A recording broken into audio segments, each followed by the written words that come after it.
Hello दोस्तों, स्वागत है आपके अपने यूट्यूब चैनल एजुकेशन टीम में। आज हम आप लोग के सामने लेके आए हैं साइंस का पार्ट 5।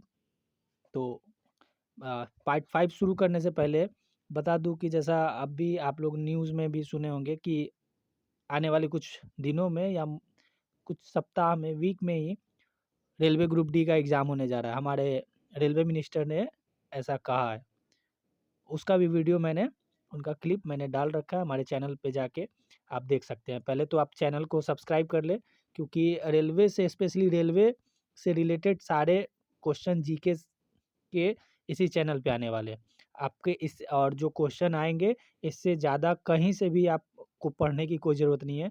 आप यहाँ से करोगे, डेफिनेट है 99% आपके क्वेश्चन यहीं से आएंगे और कहीं से नहीं आएंगे। हमने सारे क्वेश्चन आपको यहीं पे मिलेगा, और इसका पीडीएफ वो लिंक दिया हुआ है टेलीग्राम पे, आपको सबका पीडीएफ भी मिल जाएगा। तो अब जो भी मस्ती करना था आप लोगों ने कर लिया, या जो भी, अगर आप जो भी सीरियस है, जिनको गवर्नमेंट जॉब चाहिए, जिनको रेलवे में जाना है, तो आप सीरियस होकर आपसे पढ़ाई कीजिए, कहीं भी पढ़ाई कीजिए, सीरियस होकर कीजिए। अब ज़्यादा टाइम नहीं है, अब इंतज़ार ख़त्म होने वाला है। तो शुरू करते हैं बिना कोई टाइम गवाए। आज हम लेसन 5 साइंस का 5 नंबर भाग 5 स्टार्ट करते हैं। क्वेश्चन नंबर 1 से। आइंस्टीन के नोबेल पुरस्कार पथ ब्रेकिंग अनुसंधान और किसके निगम के लिए मिला था? एक बात और कि आपको बता दूं कि कोई क्वेश्चन 2 बार है, तो आप ऐसा मत समझना कि मैं दोहरा रहा हूँ। मैं जानबूझ के ऐसा कर रहा हूँ, एक क्वेश्चन को 2 बार, जो वेरी वेरी इंपॉर्टेंट है, वो डाला जा रहा है कि प्रीवियस सेट में भी जो था उसको फिर से लेकर डाला जा रहा है, क्योंकि आपको वो रिवाइज़ हो जाए। कुछ क्वेश्चन ऐसे हैं कि हर साल जब भी एग्ज़ाम होता है तो 1 साल में 2-3 बार पूछे जाते हैं। तो उसको एक नोट करके, मार्क करके, ऐसे क्वेश्चन को बार-बार हर 3-4 सेट के बाद एक बार डाला जाता है। तो आप सारे क्वेश्चन इंपॉर्टेंट है, कोई ऐसा एक क्वेश्चन आपको ऐसा नहीं मिलेगा जो बेकार हो। तो आप एक-एक क्वेश्चन को नोट करके और पढ़ाई कीजिए, ठीक है? ठीक है, तो शुरू करते हैं। आइंस्टीन को नोबेल पुरस्कार पथ ब्रेकिंग अनुसंधान और किसके निगम के लिए मिला था? अपेक्षिता का सिद्धांत, फोटोइलेक्ट्रिक प्रभाव के नियम, तरंग द्वैत सिद्धांत, और इनमें से कोई। जैसे यही क्वेश्चन मैंने पीछे करा रखा है, जिन्होंने किया होगा उनको पता होगा। तो इसका हो जाएगा ऑप्शन नंबर बी, फोटोइलेक्ट्रिक सिद्धांत के लिए। क्वेश्चन नंबर 2 पे चलेंगे। निम्नलिखित में से किस दृष्टि दोष में रेटिना के सामने प्रकाश का फोकस उत्पन्न होता है? निकट दृष्टि दोष, दूर दृष्टि दोष, जरा दृष्टि दोष, या इनमें से कोई नहीं? तो इसके क्या हो जाएगा? निकट दृष्टि दोष के लिए। निकट दृष्टि दोष में रेटिना के सामने प्रकाश का फोकस उत्पन्न होता है। नेक्स्ट क्वेश्चन चलेंगे, क्वेश्चन नंबर 3 पे। रेफ्रिजरेटर खाद्य पदार्थ को खराब होने से बचाते हैं। रेफ्रिजरेटर में रखा हुआ खाना खराब नहीं होता है, क्यों, कैसे बचाते हैं? इनके न्यून तापमान पर जीवाणु और फफूंदी निष्क्रिय हो जाते हैं। ऑप्शन बी, इसके न्यून तापमान पर रोगाणु मर जाते हैं। इसके न्यून तापमान पर रोगाणु जम जाते हैं। यह खाद्य पदार्थ को रोगाणु रहित कर देता है। तो ऑप्शन 3 का क्वेश्चन 3 का ऑप्शन हो जाएगा 1। इसके न्यून तापमान पर जीवाणु और फफूंदी क्या हो जाते हैं? निष्क्रिय हो जाते हैं, जिसकी वजह से खाना हमारा खराब नहीं होता है। देखिए, थर्म किसका यूनिटी, ये भी इंपॉर्टेंट, वेरी इंपॉर्टेंट क्वेश्चन है ये। आपका सेट नंबर 3 में आया था शायद। तो इसका क्या हो जाएगा उत्तर? बी, उष्मा का। थर्म किसका है? उष्मा का। नेक्स्ट क्वेश्चन चलेंगे। प्रकाश वोल्टीय सेल के प्रयोग से सौर ऊर्जा का रूपांतरण करने में निम्नलिखित में से किसका उत्पादन होता है? 1 प्रकाशीय ऊर्जा का, 2 वैद्युतीय ऊर्जा, 3 उष्मीय ऊर्जा, या 4 यांत्रिक ऊर्जा। तो इसका उत्तर हो जाएगा बी, वैद्युतीय ऊर्जा का करता है। क्वेश्चन नंबर 6 पे चलेंगे। प्रिज्म से गुजरने पर प्रकाश का कौन सा रंग सबसे अधिक विचलन करता है? तो प्रिज्म से गुजरने पे प्रकाश का बैगनी रंग जो है, ये सबसे ज़्यादा विचलन करता है, ठीक है। क्वेश्चन नंबर 7 पे आएंगे। ल्यूमेन एकक है ज्योति फ्लक्स का, ज्योति तीव्रता का, ज्योति घनत्व का, या चमक का? ल्यूमेन फ्लक्स किस चीज़ का एकक है? ज्योति फ्लक्स का, ठीक है। क्वेश्चन नंबर 8 पे आएंगे। सूर्य की ऊर्जा का स्रोत किस प्रक्रिया में निहित है? फोटो इलेक्ट्रिक उत्सर्जन, नाभिकीय विखंडन, नाभिकीय फ्यूजन, या ताप यानी उत्सर्जन? तो इसका हो जाएगा नाभिकीय फ्यूजन। नाभिकीय फ्यूजन यानी नाभिकीय संलयन, संलयन को ही फ्यूजन कहते हैं। कभी कभी ऑप्शन में ये होता है ना कि इंग्लिश को भी हिंदी बना के देता है, ऐसा एग्जाम में भी करता है, इसीलिए आप लोग को ऐसा दिया गया। क्वेश्चन नंबर 9, क्वेश्चन नंबर 9 में वर्षा की बूंद का आकार गोलाकार किस कारण से होता है? ये भी क्वेश्चन आ चुका है प्रीवियस। आप लोग बताइए, बता दूं आंसर? पृष्ठ तनाव के कारण। ऐसा क्यों होता है? पृष्ठ तनाव के कारण। क्वेश्चन नंबर 10 में चलेंगे। दर्पण विशेष के सामने खड़े होने पर मनुष्य को अपना सिर और शरीर वास्तविक आकार से छोटा दिखाई देता है, जबकि निचला पार्ट जो टांग और वास्तविक आकार का ही दिखाई देता है। दर्पण की अंशों का शेप कैसी होती है? जब भी हम मिरर या दर्पण के सामने खड़े होते हैं तो हमारा सर और जो बॉडी है वो सही क्या होता है, सामान्य आकार से छोटा दिखाई देता है, लेकिन हमारा जो पैर है वो सेम दिखाई देता है। ऐसा कौन से दर्पण में होता है? तो ऐसा होता है उत्तल एवं समतल दर्पण में। कौन से में? उत्तल एवं समतल दर्पण में ऐसा हमको देखने को मिलता है। फाइबर ऑप्टिक्स किस सिद्धांत पर काम करता है? फाइबर ऑप्टिक्स किस सिद्धांत पर काम करता है? प्रकाशन प्रकीर्णन, पूर्ण आंतरिक अवशोषण, पूर्ण आंतरिक परावर्तन या ध्रुवन घूर्णन? तो इसका आंसर भी हो जाएगा ऑप्शन नंबर सी, पूर्ण आंतरिक परावर्तन पे फाइबर ऑप्टिक्स काम करता है। किस पे? पूर्ण। ठीक है, तो क्वेश्चन नंबर 12 देखते हैं। ऑप्टिकल फाइबर का आविष्कार किसने किया था? सैमुअल कोहेन, नरीदर कपानी, पर्सी एल स्पेंसर, टी एच मा? तो इसका उपयोग, आविष्कार, ऑप्टिकल फाइबर का आविष्कार किन्होंने किया था? इसका हो जाएगा नरिंदर कपानी ने। नरिंदर कपानी जी ने ही ऑप्टिकल फाइबर का आविष्कार किया था। क्वेश्चन नंबर 13, आकाश किस कारण से नीला नीला दिखाई देता है? जैसे हम लोग आकाश देखते हैं तो वो क्या रीजन होता है?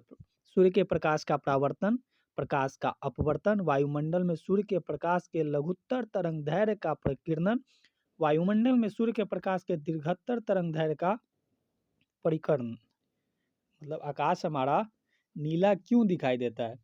तो ये हो जाएगा वायुमंडल में सूर्य के प्रकाश का लघुत्तर तरंग दैर्घ्य का प्रकीर्णन। ठीक है, प्रकीर्णन के कारण ऐसा होता है। क्वेश्चन नंबर 14, इंद्रधनुष में होता है। इंद्रधनुष में क्या होता है? पृथ्वी की ओर इसके सबसे अंदर के रंग के रूप में परावैंगनी, पृथ्वी की ओर इसका वक्रता झुकाव, प्रकाश की ओर इससे सबसे बाह्य रंग के रूप में लाल प्रकाश, पृथ्वी की ओर इसके सबसे अंदर के रंग के रूप में लाल प्रकाश। तो इसका आंसर क्या हो जाएगा? पृथ्वी की ओर सबसे अंदर के रंग के रूप में लाल प्रकाश, रेड लाइट। क्वेश्चन नंबर 15 पे चलेंगे। पानी टंकी के ऊपर देखने पर कम गहरी दिखाई देने के कारण, पानी टंकी के ऊपर देखने पर कम गहरी दिखाई देने के कारण प्रकाश का ऋतुरेजीय संचरण, परावर्तन, पूर्ण आंतरिक परावर्तन या अपवर्तन? कौन होगा? ये अपवर्तन के कारण ऐसा होता है। निम्न में से क्या प्रकाश के वायुमंडलीय अपवर्तन का परिणाम नहीं है? सूर्य का सूर्यास्त के समय लाल दिखाई देना, रातों में तारों का टिमटिमाहट, सूर्य का आकाश में अपनी वास्तविक ऊंचाई से ज़्यादा ऊंचाई पर दिखाई पड़ना, सूर्य का अपने वास्तविक उदय से 2 या 3 मिनट पहले दिखाई देना। प्रकाश के वायुमंडलीय अपवर्तन का परिणाम नहीं है। ये सब जो है वायुमंडलीय अपवर्तन के कारण कौन ऐसा गुण है जो नहीं होता है? क्वेश्चन जब भी पढ़े एग्जाम में भी तो आप अच्छे से पढ़े, उसमें थोड़ा सा ट्रिक होता है और वो नहीं, हाँ हाँ नहीं में आदमी एक दो क्वेश्चन ऐसे ही गलत करके आ जाता है। तो इसका ए हो जाएगा, सूर्य का सूर्यास्त के समय लाल दिखाई देना।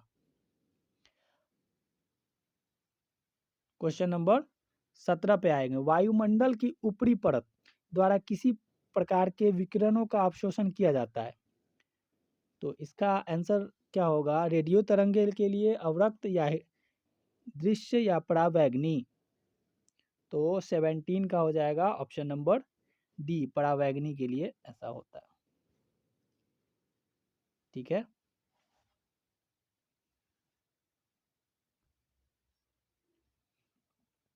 18 अवतल लेंस हमेशा किस प्रकार का प्रतिबिंब बनाते हैं? वास्तविक प्रतिबिंब, आभासी प्रतिबिंब, वस्तु की विशेषता के अनुरूप प्रकाश का प्रतिबिंब, लेंस की वक्रता के अनुरूप प्रकाश का प्रतिबिंब।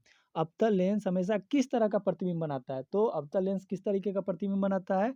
आभासी प्रतिबिंब।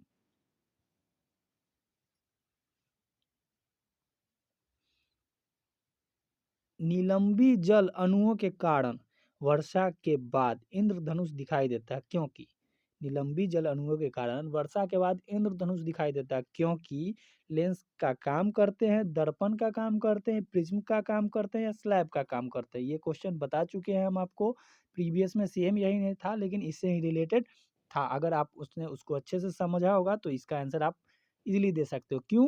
क्योंकि उनका बूंद किस तरीके से काम करता है? प्रिज्म का काम करता है, इसीलिए तो 7 रंग हमें दिखाई देता है इंद्रधनुष में, है ना? 20 सूर्य के किरणों में किस प्रक्रिया द्वारा पृथ्वी पर पहुंचती है? सूर्य के किरण किस प्रक्रिया द्वारा वहां से पृथ्वी पे आती है? विकिरण द्वारा, चालन द्वारा, संवहन द्वारा या विसरण द्वारा? तो इसका आंसर हो जाएगा विकिरण द्वारा। किस प्रक्रिया द्वारा आती है? विकिरण द्वारा। 21 वाहनों में स्नेहक तेल का प्रयोग किया जाता है, ये भी बता चुके हैं। वाहनों में स्नेहक तेल क्यों प्रयोग किया जाता है? घर्षण बढ़ाने के लिए तो नहीं होगा, ये कट कर दीजिए। घर प्रवाह को धारारोही बनाने के लिए नहीं, ईंधन दहन के लिए नहीं, घर्षण कम करने के लिए होगा। ठीक है, कभी जब नहीं आए तो एलिमिनेट करके भी ऑप्शन चूज करना सीखिए। एनीमोमीटर क्या मापने में काम आता है? एनीमोमीटर क्या मापने में यूज होता है? पवन की दिशा, पवन का वेग, दाब की प्रवणता, पवन की गति और समय। एनीमोमीटर क्यों काम आता है? तो इसका हो जाएगा पवन का वेग, वायु वेग मापने में एनीमोमीटर यूज किया जाता है। दूध को मथने पर क्रीम अलग हो जाता है, इसका कारण है, ये भी बता चुके हैं। अभिकेंद्र बल या उपकेंद्र बल, अभिकेंद्र होगा नहीं, गुरुत्वीय बल होगा नहीं, ग्रेविटेशन थोड़ी काम करता है, घर्षण होगा नहीं, केंद्रक बल।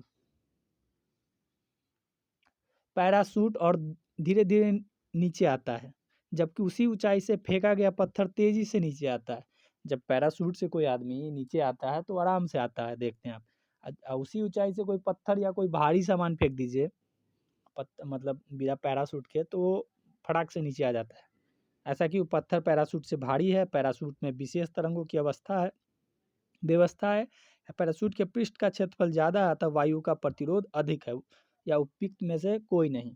तो इसका हो जाएगा सी, क्या है, वो क्षेत्रफल ज़्यादा लेता है। अगर पैराशूट में वही आदमी को सिंपली फेंक दिया जाए तो वो भी फटक से नीचे आ जाएगा, लेकिन वो क्या करता है, पैराशूट ने अपने क्षेत्रफल को बढ़ा रखा है, चिड़िया की तरह पूरा एकदम फैल जाता है ना उसका वो डायना, तो इसीलिए वो क्षेत्रफल ज़्यादा लेता है। तो क्या करता है, वायु का प्रतिरोध अधिक हो जाता है, तो वो हवा में रहता है, आराम से आता है। लास्ट क्वेश्चन, साइकिल चालक को वर्तुल गति में झुकना चाहिए। जब हम घुमाते हैं साइकिल को कॉर्नर पे, तो किस तरफ झुकना चाहिए? केंद्र की तरफ झुकते हैं तिरछे, केंद्र से परे तिरछे झुकते हैं, आगे की ओर झुकते हैं या पीछे की ओर झुकते हैं? तो इसका होगा केंद्र की तरफ झुकते हैं। आप देखते हैं ना कि जब भी साइकिल, मोटरसाइकिल, कुछ भी आप जब मोड़ पे घुमाते हैं तो क्या आप मोड़ के सेंटर की तरफ घूम रहे होते हैं ना, कि ऐसा मोड़ पे घुमा के हैंडल उधर कर लेते हैं? तो ये सब तो कब कुछ कुछ क्वेश्चन ऐसे होते हैं जो आप कॉमन दिमाग लगा के भी बता सकते हैं, कोई ज़रूरी नहीं है कि आप याद ही किया हो। ऐसे ऐसे दिमाग, कुछ क्वेश्चन ऐसे होते हैं जो आप दिमाग लगा के भी कर सकते हैं। तो ठीक है दोस्तों, आप लोग ध्यान से पढ़ो, अब टाइम नज़दीक आ गया है, यही 2 महीना 3 महीना जो है अपने पूरे फोकस करके पढ़ाई करो, एग्ज़ाम पक्का निकलेगा, कोई टेंशन की ज़रूरत नहीं है। और प्लीज़ आपके लिए इतना मेहनत करते हैं हम लोग, कम से कम सब्सक्राइब कर दो, और आपका भी फ़ायदा है कि आपको सारे वीडियो यहीं पे मिल जाएँगे ग्रुप डी के लिए। कम से कम साइंस का तो सारा, साइंस का क्या, ग्रुप डी का जो भी जीएस होगा, करंट भी हम ला रहे हैं, वो सारा आपको यहीं मिल जाएगा, आपको मेहनत करने की ज़रूरत नहीं होगी। थैंक यू, धन्यवाद, जय हिंद।